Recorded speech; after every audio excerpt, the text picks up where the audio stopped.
Halo semuanya, selamat datang kembali di channel Cahaya Ilahi. Kali ini kita akan menyelami sebuah kisah luar biasa yang penuh hikmah dan keajaiban, yaitu kisah lengkap Nabi Yunus alaihi salam di dalam perut ikan. Ini bukan sekadar cerita, tapi pelajaran berharga tentang kesabaran, tobat, dan kebesaran Allah. Siap untuk mendengar kisahnya? Mari kita mulai. Dahulu kala, di sebuah negeri bernama Ninawa, hiduplah Nabi Yunus. Allah mengutus beliau untuk berdakwah kepada kaumnya yang gemar berbuat maksiat. Nabi Yunus dengan sabar mengajak mereka untuk kembali ke jalan yang benar, menyembah Allah semata dan meninggalkan perbuatan dosa. Namun, sayangnya, kaum Ninawa ini keras kepala. Mereka menolak ajakan Nabi Yunus, bahkan mencemooh dan mengolok-oloknya. Nabi Yunus telah berdakwah selama bertahun-tahun, mungkin puluhan tahun, tapi hanya sedikit sekali dari mereka yang mau beriman. Hatinya begitu sedih dan kecewa melihat kaumnya yang terus-menerus dalam kekafiran. Melihat kerasnya hati kaumnya, Nabi Yunus merasa putus asa. Beliau merasa sudah tidak ada harapan lagi untuk mereka. Dengan perasaan gundah, Nabi Yunus memutuskan untuk meninggalkan Ninawa sebelum ada perintah dari Allah. Dalam benaknya, mungkin dengan kepergiannya, Allah akan menurunkan azab kepada kaum yang membangkang ini. Ini adalah sebuah kesalahan, karena seorang nabi seharusnya menunggu perintah Allah dalam setiap langkahnya. Karena rasa kecewa dan putus asa itulah, Nabi Yunus akhirnya pergi tanpa izin yang jelas dari Allah. Beliau berjalan hingga sampai di tepi laut. Di sana, Nabi Yunus menemukan sebuah kapal yang akan berlayar. Tanpa pikir panjang, beliau ikut naik ke kapal itu bersama para penumpang lain, berharap bisa menjauh dari kaumnya yang tidak mau mendengar. Perjalanan pun dimulai. Awalnya semua baik-baik saja. Namun, di tengah lautan yang luas tiba-tiba cuaca berubah drastis. Badai dahsyat datang menerjang. Ombak besar manggulang menghantam kapal dengan keras, mengancam akan menenggelamkan mereka semua. Kapal oleng tak terkendali, membuat semua penumpang panik ketakutan. Para awak kapal dan penumpang lainnya menyadari bahwa ada sesuatu yang tidak beres. Menurut kepercayaan mereka saat itu, badai sedahsyat ini seringkali merupakan pertanda bahwa ada seorang pelanggar atau hamba yang melarikan diri dari tuannya di antara mereka. Mereka pun memutuskan untuk melakukan undian atau mengundi siapa di antara mereka yang harus dilemparkan ke laut untuk menenangkan badai. Mereka percaya dengan mengorbankan satu orang, badai akan reda dan kapal bisa selamat. Undian pun dilakukan. Nama Nabi Yunus keluar.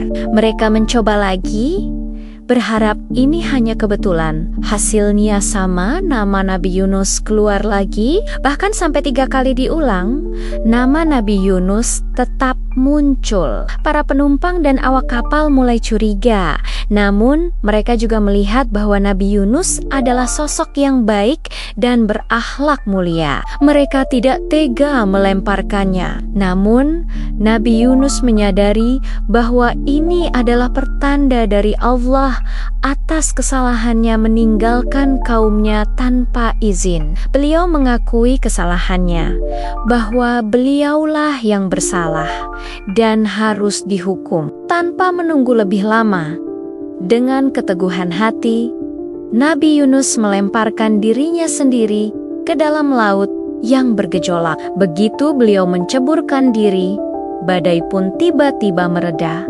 Seolah keajaiban terjadi seketika. Kapal dan seluruh penumpangnya selamat. Namun, bagi Nabi Yunus, ini baru permulaan dari cobaan yang lebih besar. Ketika Nabi Yunus jatuh ke dalam laut, atas kuasa Allah, seekor ikan besar, ada yang menyebutnya paus raksasa, datang menelannya bulat-bulat. Ajaibnya, Ikan itu tidak melukai tubuh Nabi Yunus sama sekali. Allah memerintahkan ikan itu untuk tidak memakan dagingnya, tidak mematahkan tulangnya, dan tidak menghancurkan kulitnya. Jadi, Nabi Yunus berada di dalam perut ikan itu, dalam kegelapan yang pekat, di bawah laut yang dalam. Bayangkan betapa gelap, pengap, dan menakutkannya berada di sana. Tidak ada cahaya sedikit pun, hanya kegelapan berlapis-lapis. Kegelapan malam, kegelapan lautan, dan kegelapan perut ikan. Di tengah kegelapan dan keputusasaan itu, Nabi Yunus menyadari sepenuhnya kesalahannya. Beliau teringat akan keagungan Allah dan kemahakuasaannya. Dalam keadaan yang paling sulit itu, Nabi Yunus tidak menyerah. Beliau tidak putus asa. Justru, beliau bersimpuh, memohon ampunan dan bertobat dengan sepenuh hati kepada Allah. Beliau memanjatkan doa yang sangat terkenal, yang sering kita sebut doa Nabi Yunus. La ilaha ilaha anta subhanaka ini kuntu minats dezalimiin. Artinya, tidak ada Tuhan selain Engkau. Maha suci Engkau, sesungguhnya aku adalah termasuk orang-orang yang zalim. Doa ini adalah pengakuan atas keesaan Allah, pensucian terhadap Nia dari segala kekurangan, dan pengakuan tulus atas kesalahan diri sendiri. Nabi Yunus terus-menerus mengulang doa ini di dalam perut ikan. Beliau memohon ampunan dengan keyakinan penuh bahwa hanya Allah yang bisa menolongnya dari keadaan ini. Doa yang tulus ini yang diucapkan dalam keadaan paling terdesak, dengan hati yang penuh penyesalan, menembus langit dan didengar oleh Allah yang Maha Pengasih. Allah berfirman dalam Al-Quran, maka kalau sekiranya dia Yunus tidak termasuk orang-orang yang banyak berzikir bertasbih kepada Allah, niscaya ia akan tetap tinggal di perut ikan itu sampai hari berbangkit. Ini menunjukkan betapa pentingnya dizikir dan tobat Nabi Yunus dalam menyelamatkannya. Karena doanya yang tulus dan zikirnya yang tak henti, Allah mengabulkan permohonannya. Atas perintah Allah, ikan besar itu kemudian berenang menuju tepi pantai dan memuntahkan Nabi Yunus ke daratan. Dengan izin Allah, Nabi Yunus selamat. Namun, beliau keluar dalam keadaan yang sangat lemah. Kulitnya pucat dan tubuhnya kurus kering, seperti anak burung yang baru menetas tanpa bulu.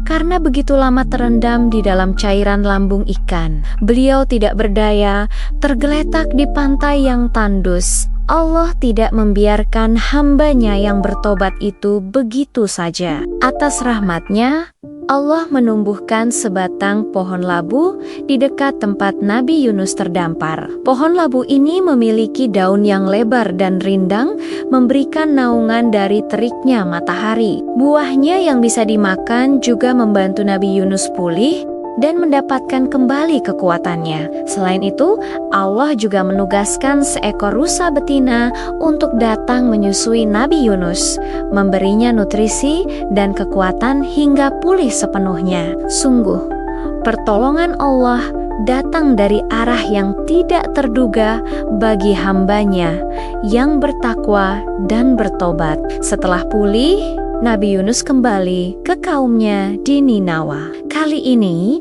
beliau kembali dengan semangat baru, dengan hati yang lebih lapang, dan kesabaran yang lebih besar setelah melalui ujian yang begitu berat. Setibanya di Ninawa, betapa terkejutnya Nabi Yunus.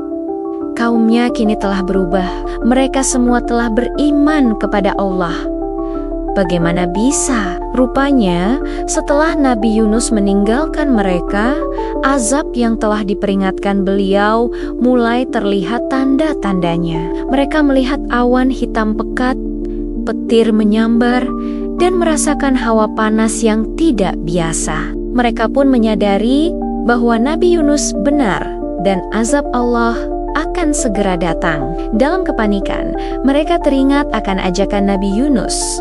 Seluruh kaum Ninawa termasuk anak-anak dan hewan ternak, keluar dari rumah ramah mereka, berkumpul di padang luas, menangis, berdoa, dan memohon ampunan kepada Allah dengan tulus. Mereka merobek pakaian mereka sebagai tanda penyesalan yang mendalam, dan memisahkan induk dengan anak-anak hewan ternak sebagai simbol kepasrahan total. Karena tobat mereka yang tulus dan serentak itu, Allah mengangkat azab dari mereka. Ketika Nabi Yunus kembali, mereka telah menjadi kaum yang beriman dan bertakwa.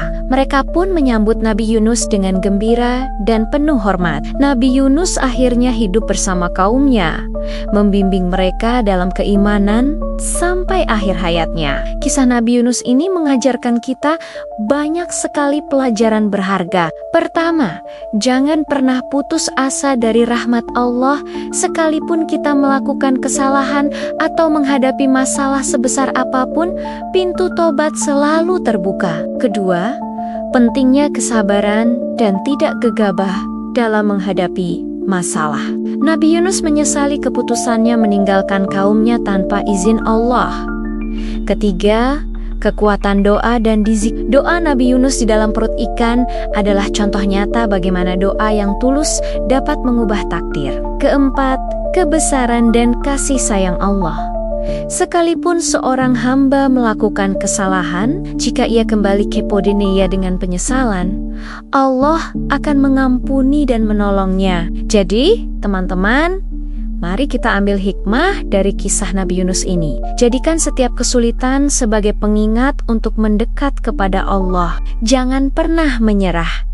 Teruslah berdoa, bertobat, dan yakinlah bahwa pertolongan Allah itu dekat. Terima kasih banyak sudah menonton dan mendengarkan kisah inspiratif ini sampai selesai.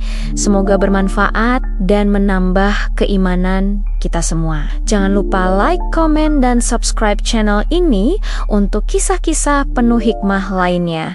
Sampai jumpa di video berikutnya.